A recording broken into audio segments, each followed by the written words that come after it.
Hello everyone, সবাই কেমন আছেন? আপনাদের জন্য আমার আজকের রেসিপি হচ্ছে খাসির মাংস ভুনা। খাসির মাংসের কিন্তু একটা আলাদা গন্ধ থাকে, আর সেই জন্য আপনাদের মধ্যে অনেকেই আছেন খাসির মাংস খেতে পছন্দ করেন না। আজকের ভিডিওতে দেখাবো কিভাবে গন্ধ ছাড়া খাসির মাংস রান্না করা হয়। আপনারাও সেম ভাবে রান্না করে নিতে পারেন, যার টেস্ট হবে অসাধারণ। খাসির মাংস অনেকভাবেই রান্না করা যায়, তবে আজকে আমি আপনাদের দেখাবো কিভাবে সহজ কিছু ঘরোয়া মশলা দিয়ে পারফেক্ট এবং বাজে গন্ধ ছাড়া রান্না করা যায়। প্রথমেই আমি মাংসটাকে ভালোভাবে ধুয়ে নিয়েছি, সাথে একটা পেঁয়াজ কুচি আর একটা কাঁচামরিচ নিয়েছি, আর এখানে আদা রসুন আর পেঁয়াজ একসাথে ব্লেন্ডার করে নিয়েছি। সবগুলো মাংসকে একটা প্যানের মধ্যে নিয়ে নিলাম, তারপর এর মধ্যে দিয়েছি পেঁয়াজ কুচি, সাথে থাকা কাঁচামরিচ গুলো দিয়ে দিয়েছি। আপনারা চাইলে কাঁচামরিচ পরেও দিতে পারেন। আর এখানে দিয়েছি বাটা মশলাগুলো। এরপর একে একে সব গুঁড়া মশলা দিয়ে দিব। এখানে 3 চামচ মরিচ গুঁড়া দিয়েছি, 1 চামচ দিয়েছি হলুদ গুঁড়া, হলুদ গুঁড়াটা খুবই অল্প পরিমাণে দিয়েছি, আর দিয়েছি 1/2 চামচ ধনিয়া গুঁড়া, 1 চামচ জিরা গুঁড়া আর 1.5 চামচ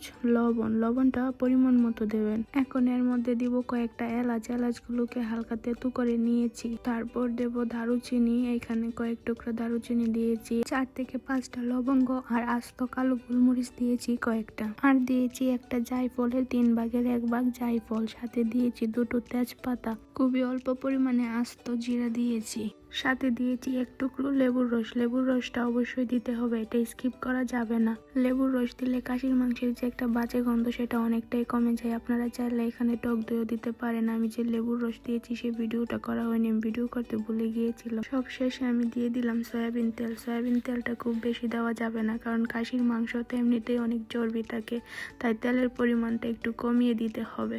এখন সবগুলো উপকরণকে খুব ভালোভাবে হাত দিয়ে মাখিয়ে নিতে হবে, এমন ভাবে মাখাতে হবে যেন দেখলে মনে হয় অর্ধেক রান্না এখনই হয়ে গেছে। এখন কিছু সময়ের জন্য মেরিনেট করে রেখে দিব। বেশি সময় রাখতে হবে না, 10 থেকে 15 মিনিট এভাবে মেরিনেট করে রেখে দিলেই হবে। আর আপনাদের কাছে যদি সময় না থাকে তাহলে মেরিনেট করে রাখার দরকার নেই, এখনই চুলায় বসিয়ে দিতে পারেন। প্রথমেই আমি বলেছিলাম খাসির মাংস অনেকভাবেই রান্না করা যায়, তো আজকে আমি রান্না করছি হাতে মাখিয়ে। পরে আর আমি কোনো তেল বা মশলা কিছু ইউজ করব না। 15 মিনিট হয়ে গেলে চুলা জ্বালিয়ে হাঁড়িটা বসিয়ে দিব।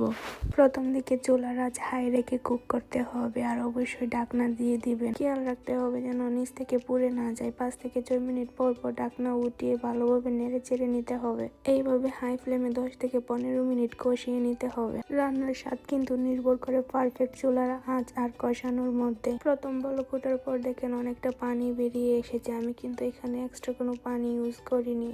আমি যে আদা রসুন আর পেঁয়াজ বাটাটা দিয়েছি সেটার মধ্যে যেটুকু পানি ছিল ওই পানিটাই, আমি আর কোনো পানি এখানে দেইনি। কিছুক্ষণ পর পর ঢাকনা উঠিয়ে ভালোভাবে নেড়ে চেড়ে দিতে হবে। এখন চুলার আঁচ একদম লো করে দেব, সাথে ঢাকনা দিয়ে এখন আস্তে আস্তে কষিয়ে নেব।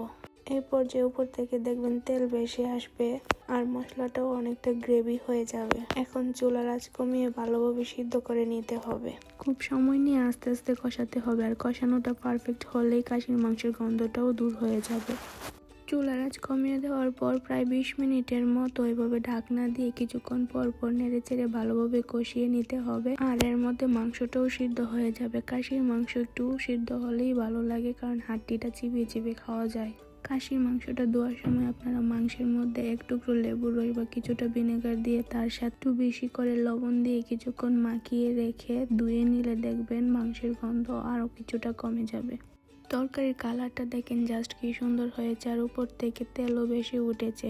আমি কিন্তু রান্নার তেল অল্প পরিমাণে দিয়েছি, তারপরেও দেখেন কত তেল বেশি উঠেছে। কারণ হচ্ছে খাসির মাংসে তো অনেক চর্বি থাকে, আর সেই চর্বি থেকেই তেল উঠে। আমি প্রথমে জিরা গুঁড়া দিয়েছিলাম 1 চামচ, তো রান্নার শেষের দিকে ভাজা জিরার গুঁড়া আরেক চামচ আপনারা দিয়ে দিবেন।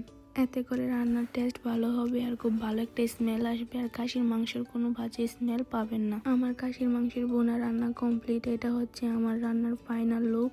যারা রান্নায় নতুন তারাও আমার রেসিপিটা দেখে রান্না করতে পারবেন। আশা করছি আপনাদের কাছে আমার রেসিপিটি ভালো লাগবে। আজকে এখানেই বিদায় নিচ্ছি। সবাই ভালো থাকবেন, সুস্থ থাকবেন। আল্লাহ হাফেজ।